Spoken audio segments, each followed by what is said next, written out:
De retour sur le plateau de TV5 Monde pour une émission spéciale Canada. Et là, maintenant, nous allons parler interculturel et, comme nous le disions dans la conclusion de la dernière émission, de parler des Canada et de l'interculturel des Canada.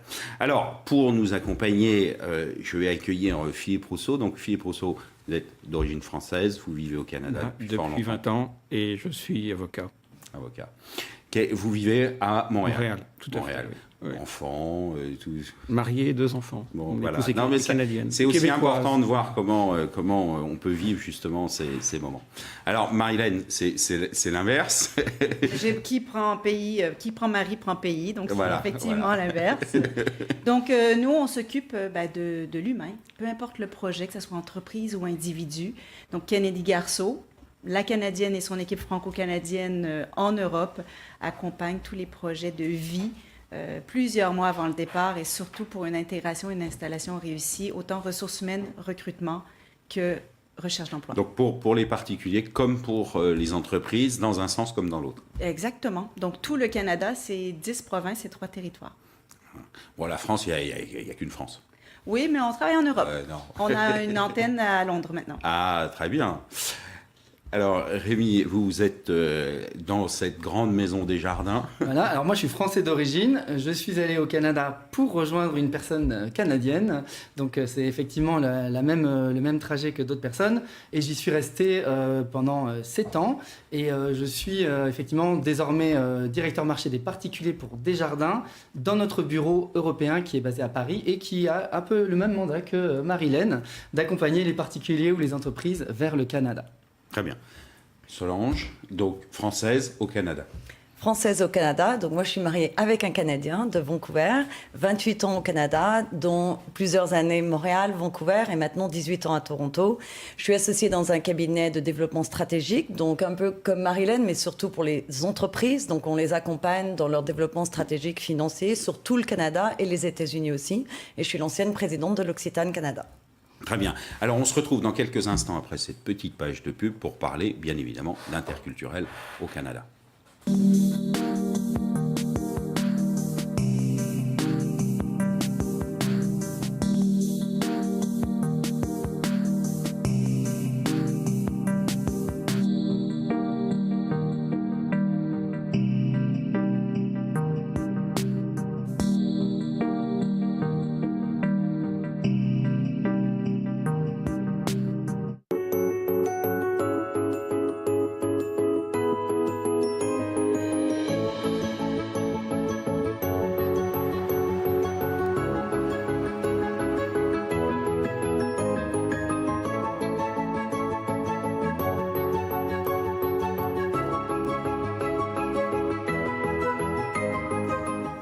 De retour sur le plateau de TV5 Monde, bien évidemment, pour cette émission spéciale Canada sur la partie interculturelle.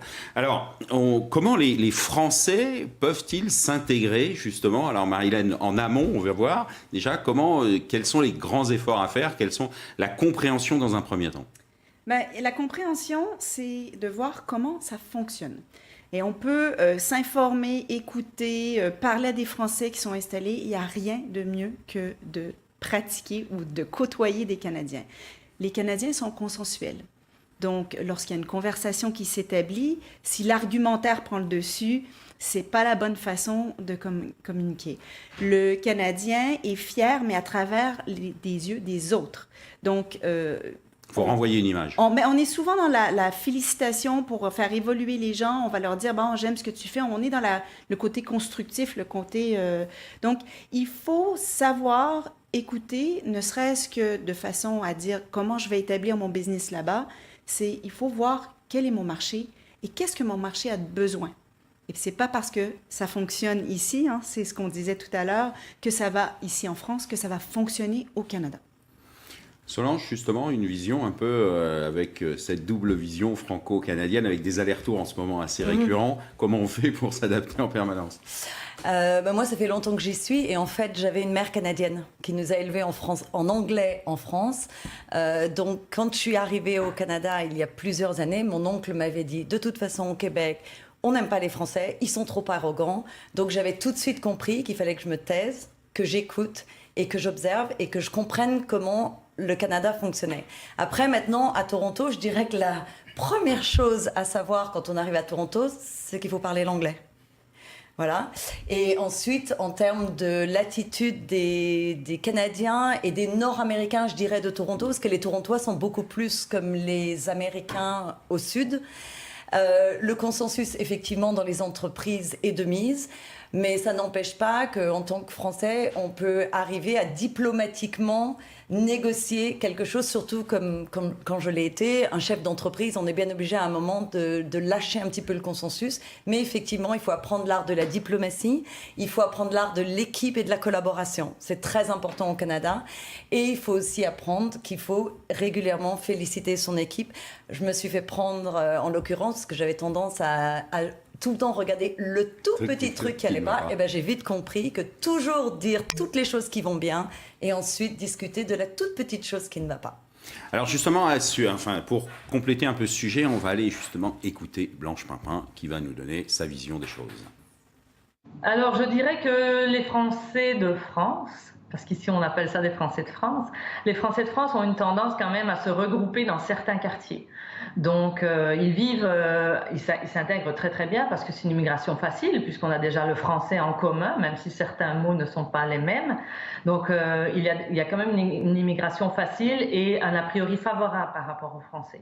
Donc c'est clair que les Québécois ou les Canadiens aiment beaucoup les Français. Donc déjà le lien d'amour existe déjà.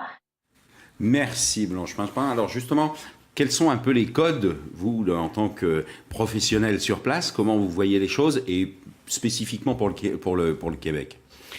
Peut-être pour rebondir sur ce que disait Mme Pimpin, c'est les Canadiens aiment les Français. Donc, je pense qu'il faut faire une petite différence. Les Canadiens anglophones se fichent un peu des Français. Les gens arrivent, vous parlez anglais, très bien, vous faites votre travail, c'est tout ce qu'on vous demande. La relation est un petit peu plus sensible entre les Français et les Québécois. C'est vrai qu'historiquement, les Français, dans les années 70, peut-être même 80, ont eu tendance à arriver en se comportant en pays conquis.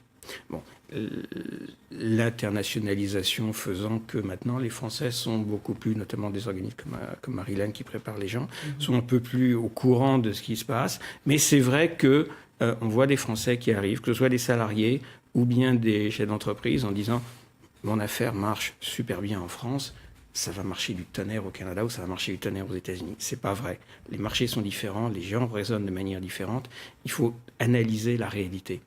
Et alors, quand on dit les Canadiens ou les Québécois aiment les Français, sur le plan des entreprises, c'est vrai d'une certaine manière, où le Québec fait face à une pénurie de main-d'œuvre dans beaucoup de domaines, et les entreprises québécoises préfèrent embaucher des Français pour une raison très simple, c'est que souvent il y a un savoir que les Français ont qui n'existe pas au Canada ou au Québec.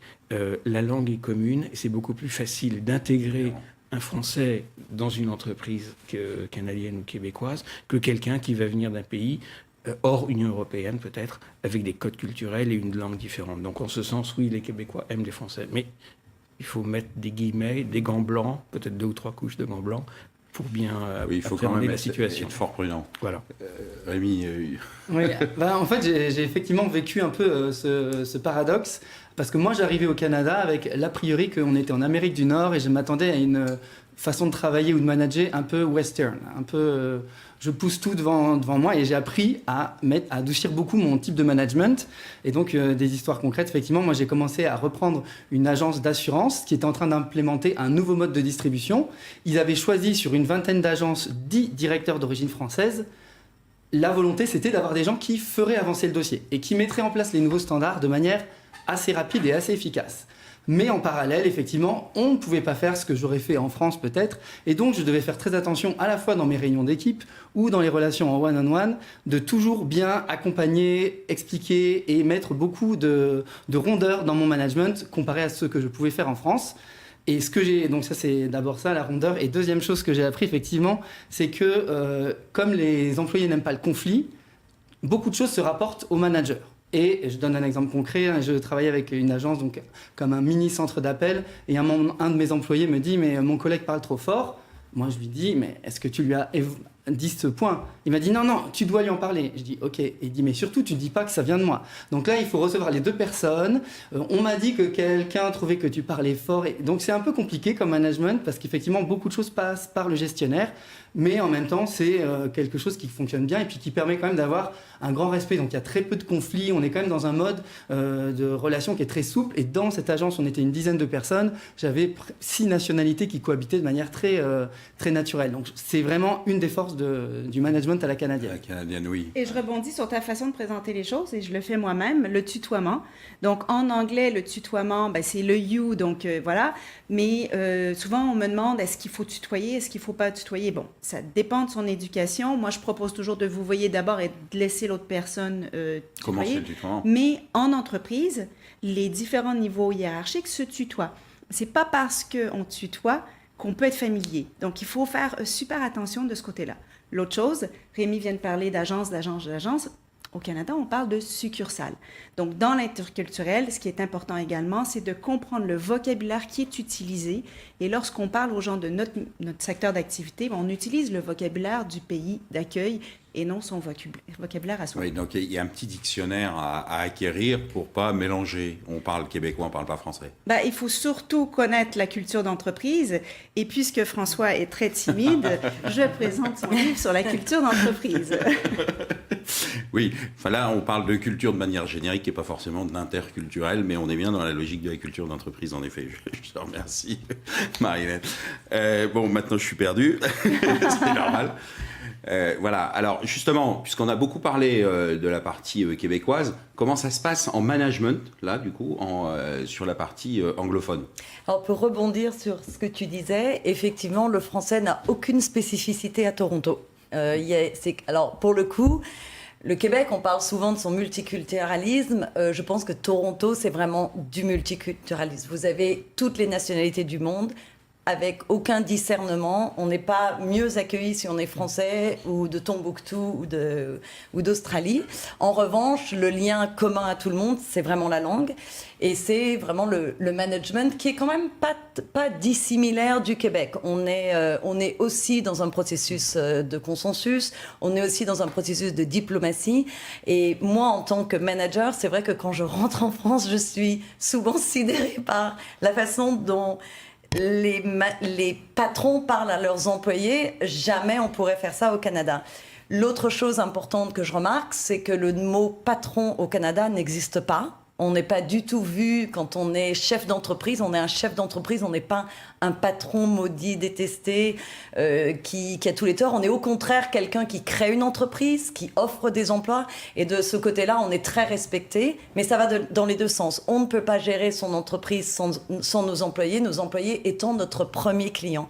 Nous, on avait 200 employés qui étaient répartis dans tout le Canada, dont une vingtaine au Québec et tout le reste dans le Canada anglophone, à moitié en fait côte est, moitié côte ouest. Et quand vous travaillez avec 200 employés qui sont dans plusieurs provinces, il faut vraiment apprendre à mettre de l'eau dans son vin, si possible chilien, parce que le français, on en a parlé plus tôt, est un peu trop cher. Voilà.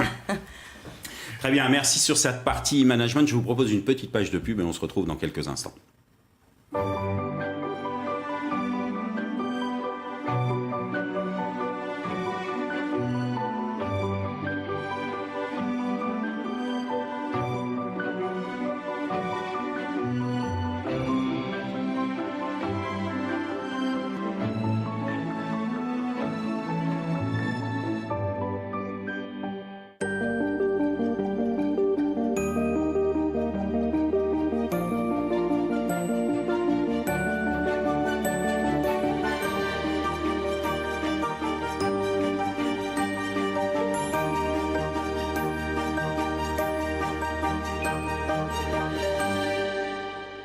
De retour sur le plateau de TV5 Monde, des 24 heures chrono de l'international, et bien évidemment pour parler d'interculturel. Donc on a beaucoup échangé sur la notion de vie quotidienne et de l'interculturel au quotidien, on a pas mal échangé sur la notion de management. Maintenant je voudrais arriver sur la notion de business. Comment ça se passe en business pur? Comment mon entreprise peut prendre contact avec le marché canadien? Alors, je commence par l'avocat et je pense qu'après, on arrivera sur les autres aspects, même si l'avocat a du business à faire. Voilà. Alors, pour reprendre l'analogie de Marilyn entre l'avocat et puis la noix de coco, c'est plus facile en Amérique du Nord, au Québec ou au Canada, là, il n'y a pas de différence quand on est de l'extérieur, de rencontrer des intervenants, voire même des futurs clients, peut-être des concurrents, de prendre rendez-vous avec eux et de discuter. Contrairement en France, où ça va être beaucoup plus difficile. Et donc d'avoir une première analyse, voir un peu mon produit, comment est-ce qu'il pourrait se passer et autres. Par contre, également, ce qu'il faut savoir, c'est que si ça, c'est facile, c'est assez facile de négocier un premier contrat, il ne faut pas se rater. C'est-à-dire que les Nord-Américains sont très stricts sur vous êtes engagé à livrer telle chose dans tel délai à tel prix. Il faut s'y conformer, en faire plus éventuellement, c'est même mieux, mais il ne faut pas faire moins. Sinon, vous êtes grillé à vie. Vous pouvez rentrer chez vous, c'est fini. Contrairement à où en France, où peut-être on pourrait avoir une peut-être on est un peu plus latin. Voilà. En Amérique du Nord, pas du tout. C'est vous engagez à livrer un rectangle de couleur bleue de telle dimension, vous livrez dans les délais. Ça, c'est vraiment le premier impératif pour faire des affaires en Amérique du Nord. Ou au Canada, au Québec, il n'y a pas de différence là-dessus. Après, c'est de bien se préparer, avoir les bons contacts, avoir les bons conseils dans tous les domaines, banque, fiscalité, finance et autres, avocats évidemment. Parce que le contrat n'est pas le même, les contrats ne sont pas rédigés de la même manière. On peut être entrepreneur en France, avoir l'habitude de voir des contrats français. Le contrat, surtout s'il est rédigé sous la loi de l'Ontario par exemple, ça va être quelque chose de très différent. Donc il faut qu'il y ait un intermédiaire qui explique soit réellement accompagné. dans quelle chose trappe on est en train de mettre les pieds. Donc c'est vraiment les deux Alors, on a ici un conseiller du commerce extérieur sur le plateau. Donc, comment vous accompagnez justement en tant que conseiller du commerce extérieur et aussi au quotidien dans votre activité professionnelle, comment vous accompagnez les entreprises pour prendre contact avec ce marché en complément de ce que vient de nous dire bien évidemment Philippe? En général, en fait, les entreprises vont nous contacter en général parce qu'elles ont déjà un projet de développement donc, au Canada. À la base... Premier contact, je suis chef d'entreprise, j'appelle Solange, je dis voilà, vous êtes conseiller du commerce extérieur, j'ai l'intention d'implanter mon industrie, ma partie de conseil informatique, ainsi de suite. Quelles seraient vos premières approches, vos premières questions, vos premières visions pour dire qu'est-ce qu'il faut faire pour aborder le Canada si typiquement je suis conseil informatique? Bon, la première chose à faire, c'est déjà d'avoir au moins une petite étude de marché pour savoir si le produit est adapté et s'il y a vraiment un besoin sur le marché canadien. Souvent, le Français va arriver en nous disant ça fait quelques mois que je suis au Canada, j'ai vu qu'il n'y avait pas tel produit, il faudrait qu'on le fasse rentrer. Souvent, c'est parce qu'en fait, il n'y a pas de marché pour ça. Donc, à la base, commencer au moins avec une petite étude de marché. Et c'est là où nous, on peut les accompagner, effectivement. On connaît très bien, moi, je suis spécialisée dans les biens de consommation, la cosmétique en particulier, le retail. On va les accompagner à ce niveau-là.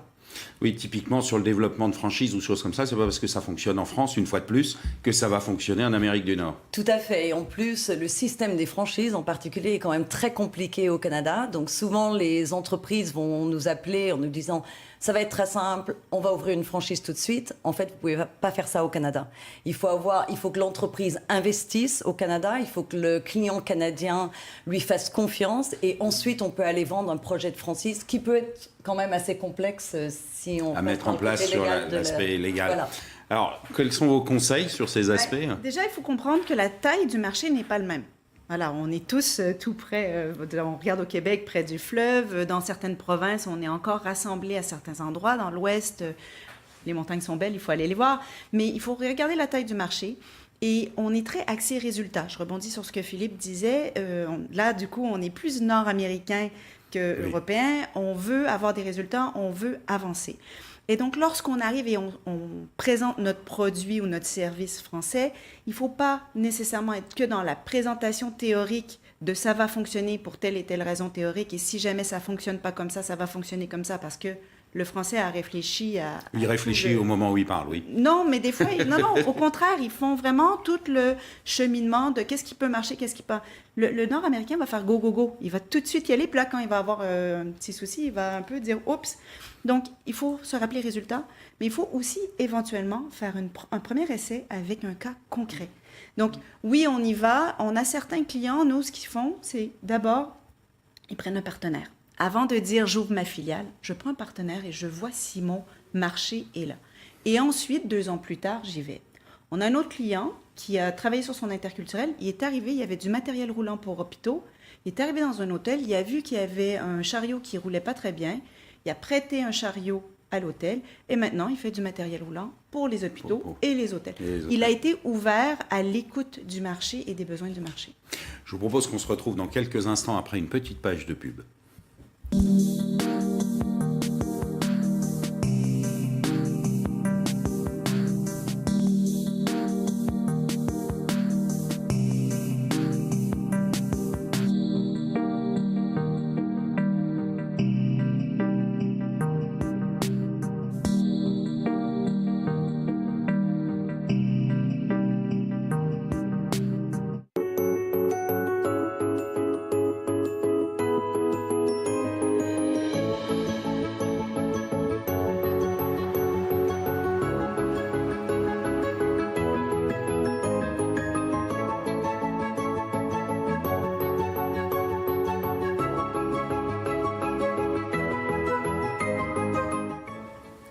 De retour sur le plateau, sur des 24 heures chrono de l'international, sur la dernière partie de la notion interculturelle. Alors je voudrais quand même revenir sur Rémi, parce que sur la notion d'interculturel et de notion de développement de business, on n'a pas tout à fait abordé le sujet finance, j'oserais dire. Oui. Mais... Alors, on va retrouver un peu les mêmes fondamentaux que pour le particulier. C'est-à-dire qu'il faut aussi que les entreprises, quand elles arrivent au Canada, démontrent leurs bonnes pratiques financières. Et donc, elles auront, elles aussi, un historique de crédit qui va se constituer un peu de la même manière. Donc, s'ils gèrent bien leurs finances d'entreprise, ils auront une bonne note qui leur permettra d'accéder plus facilement à du crédit. Donc là, c'est effectivement un premier point. Deuxième point que je voulais peut-être mentionner, on ne l'a pas dit tout à l'heure, c'est peut-être que la culture client est quand même plus développée au Canada. Et il faut savoir qu'on dit souvent le client est roi, mais on le sait qu'en France, c'est pas forcément le cas dans la vie quotidienne. Or, au Canada, ça fait vraiment partie de l'ADN de toutes les entreprises. Et on a même tendance à dire que la culture client qu'on va trouver dans un Apple Store, ça commence à se développer dans toutes, et les clients ne comprennent pas pourquoi on n'aurait pas le même service à la clientèle dans le domaine bancaire, dans le domaine des cosmétiques ou autre. Donc ça, c'est quelque chose qu'il faut vraiment avoir en tête si on veut lancer son business. Les standards clients et accueil client et service client sont beaucoup plus élevés, donc il faut y mettre de l'énergie, et la façon dont on va traiter des enjeux avec des clients, c'est pas quelque chose qu'on va laisser pourrir sous le tapis, il faut vraiment le traiter. La plupart des compagnies vont avoir des ombudsmen qui sont des gens spécialisés dans la relation client. Si les conflits sont trop compliqués, on fera appel à des avocats pour gérer ça. Mais il y a vraiment tout et moi je l'ai vécu dans plusieurs organisations, il y a tout un fil de traitement de la relation client qui est très développé et beaucoup plus poussé que ce qu'on pourrait connaître en France. Donc ça sera un point. Et troisième point pour finir, c'est qu'effectivement, pour s'adapter, il faut se faire bien accompagner. Chez Desjardins, on a un produit qui s'appelle Passeport Affaires, auquel les entreprises peuvent souscrire et qui leur permet de faire préparer leur projet au Canada d'entreprise avec effectivement une partie étude de marché, recherche de partenaires et autres qui permet de sécuriser son projet avant de partir. Très bien. Si on devait conclure, monsieur l'avocat, si j'avais un conseil, je suis chef d'entreprise, quels seraient les 2 points ou les 3 points qui vous semblent le plus importants? 1, faire du repérage. C'est-à-dire ne pas s'installer au Canada en disant « Ok, j'ouvre une filiale, je transfère de l'argent, je transfère ma famille. » Non. C'est, comme disait Marie-Hélène tout à l'heure, faire plusieurs voyages, mettre le temps, peut-être 12, 18 mois, venir plusieurs fois, rencontrer des partenaires potentiels, comprendre le marché avant de se lancer. Ça serait la première étape. Et deuxième point, après, si l'entrepreneur décide d'y aller, go. À ce moment-là, garder l'esprit ouvert parce que les choses peuvent changer très vite. Donc un produit qui est à la mode le 1er janvier au 1er avril, ça peut être une solution un peu différente. Donc être capable de se réinventer. Tout à fait. Et puis, faire son bon montage juridique, comptable, financier, s'assurer derrière, c'est l'armée. Il faut que l'intendance fonctionne. C'est pas l'intendance qui n'est n'importe quoi. L'intendance est fondamentale dans ces opérations. Oui, c'est dans cette logique où je fais ce que je dis et je dis ce que je fais. C'est-à-dire je vais jusqu'au bout, on prend un deal et on l'amène jusqu'au bout. Tout à fait. Alors justement, vision chef d'entreprise, vision un peu de CCE quand même. Comment les 2-3 conseils importants? Je rebondis un petit peu sur ce que Philippe dit. Donc vraiment faire le repérage. En revanche, le repérage, il faut vraiment le financer correctement. En termes des CCE, nous, on offre une ouverture, c'est-à-dire que les Français peuvent nous contacter, on va les recevoir pour 1 heure. Une fois qu'ils commencent à nous demander des dossiers beaucoup plus compliqués, le genre de dossier pour se préparer à un lancement d'entreprise peut prendre 1 ou 2 ans. Ça a un coût et les Français doivent vraiment se préparer un coût financier et vraiment regarder avec qui ils peuvent travailler pour le CCE, optimiser. Il est là pour déployer le réseautage. Voilà, on est vraiment là pour dire, voilà, j'ai Philippe en termes d'avocat, j'ai Marie-Hélène qui peut vous aider en ressources humaines, mais on n'est pas là pour faire le travail. Si on doit conseiller des Français qui veulent partir, on a les bons conseils et ne pas simplement partir ni avec son 4x4 ni avec sa Fiat 500 bien évidemment. Et je conclus sur cette petite blague l'émission sur l'interculturel des 24 heures chrono de l'international. On se retrouve exactement dans à peu près 5 minutes pour parler de Johannesburg. Merci beaucoup. Bonjour à tous. Vous résidez hors de l'Union européenne ou dans les dom-toms. Alors découvrez l'expérience Renault Eurodrive de transit temporaire. Vous savez, les plaques rouges. Pour commander et réserver votre véhicule, 2 possibilités s'offrent à vous. Vous pouvez le commander auprès d'un agent local ou le réserver en ligne sur notre site internet. Avec Renault Eurodrive, vous bénéficiez de la gamme la plus large et la mieux équipée du marché. Voilà, Renault Eurodrive, c'est une voiture neuve hors taxe, un service premium tout compris et des équipes dédiées qui mettent tout en œuvre pour que vous profitiez au maximum de votre voyage. Renault Eurodrive, c'est vraiment l'Europe en toute sérénité.